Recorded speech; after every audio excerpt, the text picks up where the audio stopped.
MQLs, SQLs, organic traffic, referral traffic, sales, and assisted revenue. All of these things are important for the modern day marketer. All of these things are metrics that we care about, that we think about, and metrics that we think about pretty much every single day. But here's one reality that a lot of people just don't realize. Some metrics, your C-suite, your executive team, your founders, your leaders, your managers just don't care about. But we struggle. We oftentimes struggle as marketers figuring out which metrics matter and which metrics don't. Should we show them how many followers we had? Should we show them how many engagements we had? What metrics actually matter to the C-suite? What metrics actually matter to the marketing manager or the leader, the director, the creative director, the team that you are working with on a regular basis? I've been in the wonderful world of content marketing for over 10 years. And over the time in marketing, I have realized that there is a very common trap amongst marketers where we over-index in talking about metrics that just don't matter, metrics that nobody cares about. We develop reports that nobody reads, and we constantly ask ourselves, why doesn't anybody care about the data? Why doesn't anybody care about the metrics? In this video, what I want to talk about is how for you as a marketer, how you as a strategist, you as a leader can ensure the metrics and the data points that you are showing your team are actually delivered in a way that they care about, but also that you're focused on the right metrics. I'm also going to share with you a tool that I believe is one of the best tools to really, at a glance, give your team everything they need in a simple dashboard. So enjoy this video and let me know in the comments if you have any questions about metrics, because this is a key part of our role and a key part of our job. Let's jump into it.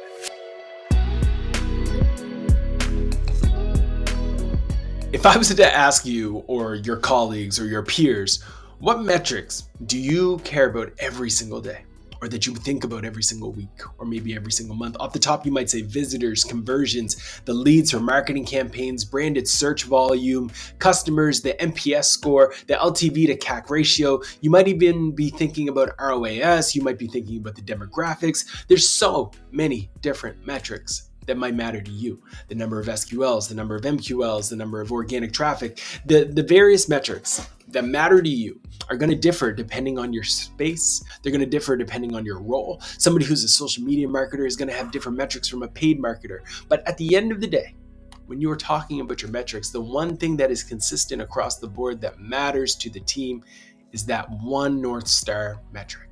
A North Star metric is the metric that everyone in the organization should be aspiring for.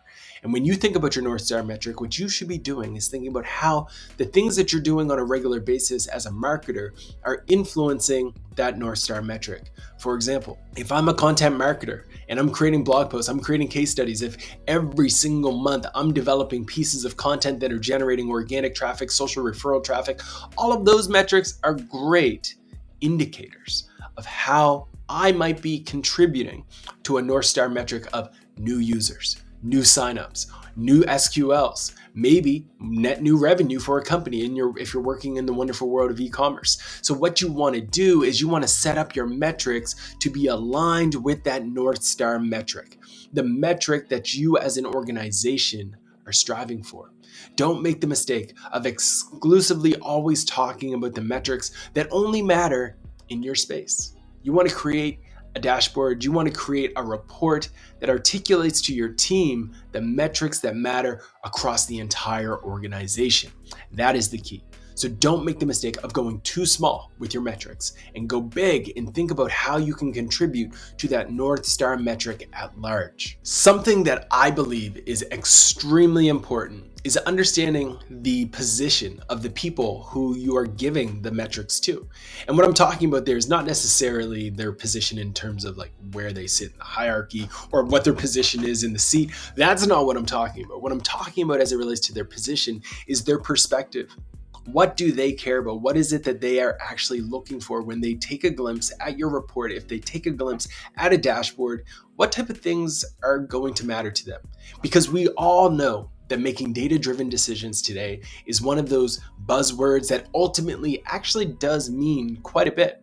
If you can consistently make data-driven decisions rather than using your gut instinct, then you can unlock in many ways a superpower that will allow you to really better understand how output leads to a specific outcome. Meaning, if we have data that demonstrates a certain type of asset that you're investing in, a certain type of asset that you're amplifying and promoting is resulting in a specific output as it relates to the deliverable, to the world, to the team, to your audience, etc., then we might even be able to connect that to an outcome that you should have data around, that you can start to really articulate to your team around why you need to do a certain thing more specifically. We all want priorities. We all want to know what the most important things to work on are every single week, and data can assist you in doing that.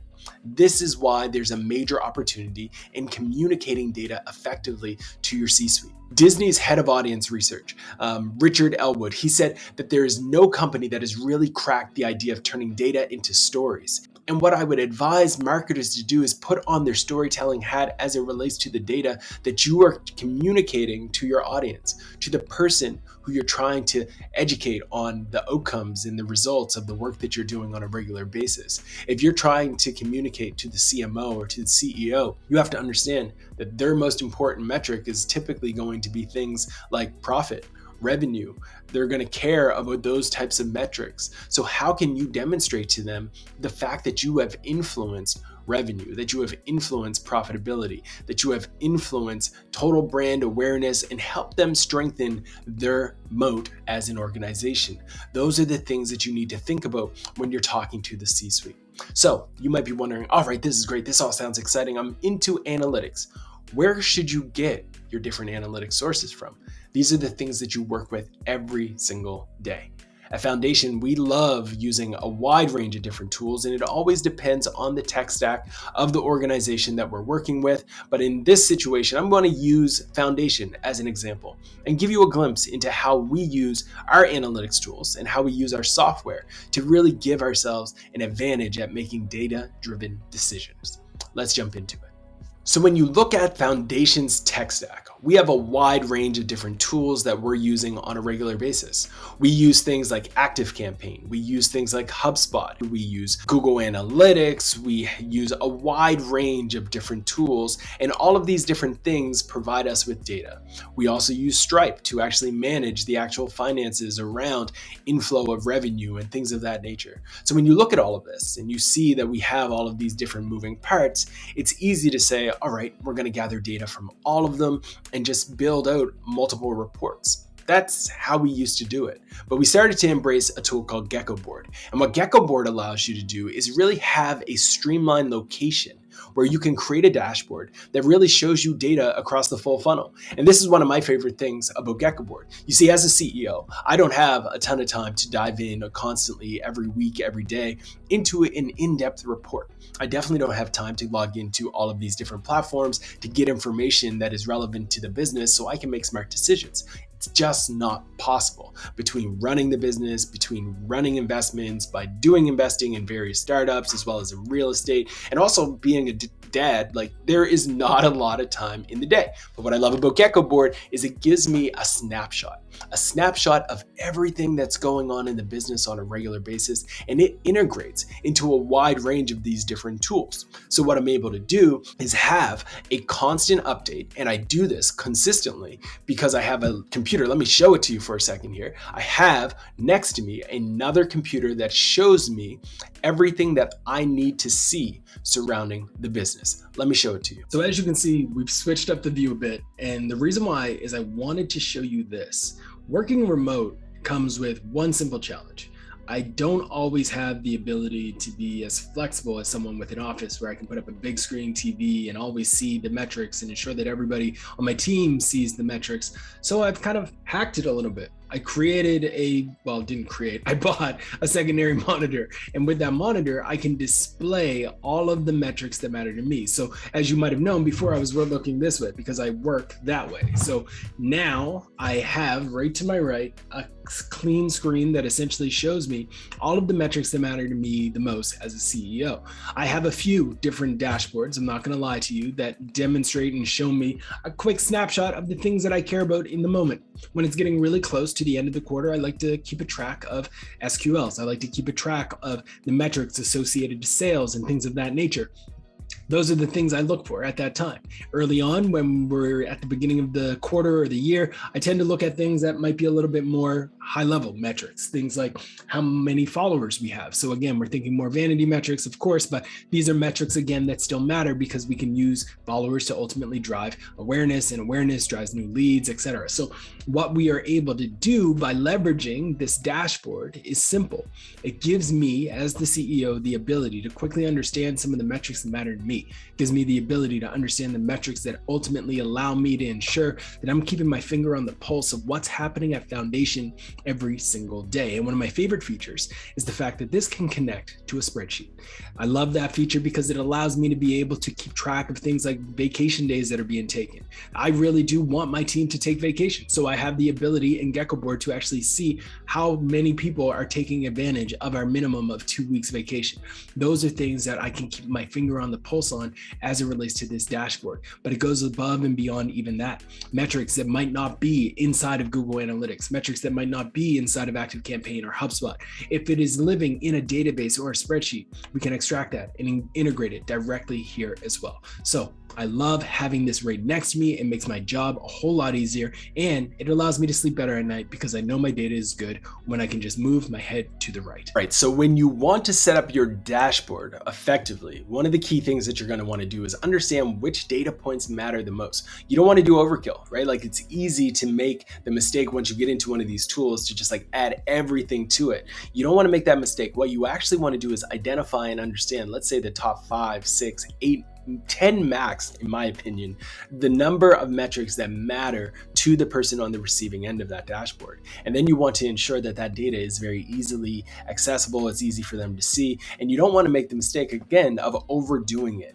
A lot of people make the mistake of siloing their data into a wide range of different spreadsheets and tools. That's why I love a dashboard. I love a dashboard because it's a central location where you can use and see all of the information. The average enterprise company leverages, I think that I read a stat a few weeks ago, about 52 different tools. That's a lot of different tools in your MarTech stack. And what I love about tools like Geckoboard is you're able to just go in, you're able to quickly select that I want to see data associated with my YouTube account. I want to see data associated with Google Analytics. And then within seconds, you're able to filter down and really see what information matters the most to you. You have the ability to see, all right, I'm looking specifically in this case around the traffic associated with SQLs. So let's reverse engineer that. Let's think about how this impacts the business and create a dashboard that demonstrates and communicates that to the C-suite. So that is one of the availabilities that I think is amazing and definitely something that you want to think about when you're creating dashboards for your team and for your company. So another thing that you want to think about when it comes to dashboard management and creating a dashboard is crafting a bit of a story using data to help the person viewing the data to really understand what in the world is going on. So what I'm going to do now is just do a quick screen share to talk you through how you can give a very valuable experience to the person watching your dashboard, reading your dashboard, consuming the report and the content that you are putting in front of them as it relates to data, and how you can ensure that it's coming through in a meaningful way. So let me share my screen for a second and check this out. So we talked about Geckoboard earlier, and I want to give you a quick glimpse into how this all works. So it's a pretty powerful tool, especially for communicating and showing the data associated with your product. As mentioned earlier, there is a ton of options that you have here. You can set your time zone to where you are, of course, and then that way you're always ensuring that the data that you're seeing is relevant to you and where you're located. But you're also able to do certain things like customization and sharing. So you can quickly share directly to Slack, directly via email, a dashboard with your organization. So if you are struggling with a certain thing that you've noticed and you see something that's of interest and you want to start a dialogue on, I love the Slack feature because you're able to do that. But I want to talk about some of the functionalities that live within Geckoboard that really give you that ability to see a complete snapshot of your business, but also more than anything, give you the ability to really ensure that the data that you're communicating to your team is of high value. So let's say, for example, I wanted to add a new piece of data to this dashboard. This dashboard would show up kind of like I already showed you on a secondary screen where I can always get that pulse check. This is great for C-suite executives. I call this one the CMO current pulse check. Let's say there's another piece of data that I wanted to add. I can click on add a widget. Then within seconds, I will get access to a wide range of different solutions and services and data sources that exist that might be relevant to your business. So if you use Close for your CRM, if you use ClickUp like we do for project management, you can leverage these and complete and integrate data directly into your Geckoboard to demonstrate and show, again, that person who you want to convey data to, how things are going. And everyone is going to be different, right? Like if I am a resource manager, ClickUp integrations is going to be key for me.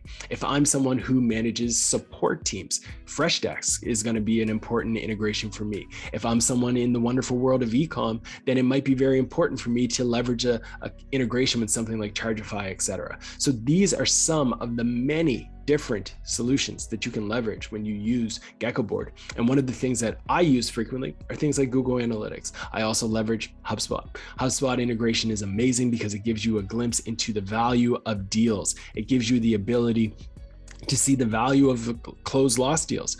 You can actually even see who is the most successful by as it relates to your BDRs, your AEs, etc. And you can start to see like who is doing the best job. You can even create a leaderboard directly in your data points. So let's say we wanted to do value of open deals. I would be able to go in here and I would actually be able to say like, great, Ross is number one right now in terms of generating the most deals today. So this is the type of thing you're able to do. You can actually adjust this format to be whatever you want. So this one in particular is set up as a leaderboard. So you can do a gauge. You can just do a good old fashioned number. You can do a chart if you wanted to. I don't think a chart would make a lot of sense for this one, or you can do that leaderboard. So the more users you would be able to add in multiple names and have those all limited here. That's the functionality and the availability and some of the availability that exists when you're putting together these dashboards. So it doesn't end with just that though, right? Like that's HubSpot. That's one of the many integrations that you can use. I talked earlier about the customization. You can integrate with Excel. You can integrate with a data set. The power of this thing is significant, and it ultimately is up to you to determine how much input you want to give it, whether it's Facebook ads, and that's a metric. Those are metrics that are relevant to you and your job. You can integrate those. If you run a business that is directly related heavily to Instagram, you can bring in data from that. Or if you run an email driven business, you can use things like MailChimp and integrate with that. So again, the opportunities here are significant. There are a ton of different data connections that you can make and data sources that you can integrate with it. And it also puts it all in one place, which again is the key, most important piece. You no longer have to bounce around from channel to channel, place to place. It's all right here. All for the ease of consumption. You don't need to go from dashboard to dashboard, site to site, login to login. It is all here in one place. All right, so I hope this has given you a glimpse into how we operate with data and how we communicate it, but also give you some inspiration around the data that you should probably be sharing with your C-suite and the leadership team on your organization. Now, I want to wrap this up with a few simple tips. The first tip is this. Keep it simple, folks. You really don't want to overcomplicate this. You don't want to make it data that is very difficult for people to understand. So ensure that you are communicating and sharing data that is simplistic, that is to the point. Understand when you need to use a graph and understand when it might make sense to use a gauge or maybe even use a leaderboard style data communication method with your data visualization efforts. You have to really invest that time up front in understanding what data matters. Now, another thing that I've noticed people do, which I think can be a major mistake, is stretching the truth through data. You don't want to make the mistake of trying to ensure that a graph is super long, because by going long, it makes your waves a lot skinnier. Try to be honest as much as possible with your data. Don't make the mistake of trying to manipulate it by moving things up and down and sideways. Just give people the information. And then use that to better understand what's going on. Use the truth. Let data speak the truth. I forget whose bio it is, but someone once said, for all debates bring data. That is the best way to bring data to a debate. If you want to argue, if you want to really have an in-depth argument with someone, never go in with just a gut instinct. Bring data. And if you can ensure that the data is rooted in truth and it's not messy, it's not murky, it's just going to increase your likelihood of winning. Another thing that I would strongly recommend is that you avoid mysteries. Don't make data seem like, oh, I don't know what's going on. I'm not sure what's going on. Do the research, do the digging before you start to present data back to your team. Make sure that you have taken the time to label your data. Don't make people question, where are they getting this from? What does this even mean to me? Like, what does your definition of an SQL mean? Make sure that there's alignment in the organization, and this will take work. It might not just exist in your dashboard. It might take ongoing communication with your team, ongoing dialogue with your organization, and recognize that this is an evolution process. It's going to evolve over time. Your approach to data is going to evolve over time, and that is a good thing, because as you evolve, as your data processes evolve, you're going to get better at communicating data, and your team's going to get better at receiving data. And as long as that data and that information, the metrics that you're sharing with them, is rooted in simplicity, it is not stretching the truth in any ways, you have made it clear, and you're not avoiding any type of messaging that is ultimately going to make folks just scratch their head and be like, why am I reading this? You're going to increase your ability to be successful. You're going to increase your organization's ability to have data-driven decisions. And that's what we all want. We want to make data-driven decisions that are going to move the needle for our business. I hope you found this video valuable. And as always, if you want more information just like this, don't hesitate to smash that subscribe button. I would love to connect with you further, and I'd love to share more information just like this on marketing and how you can use marketing and content to unlock new levels of growth. Thank you so much for checking out this video, and I hope to see you on the internet soon.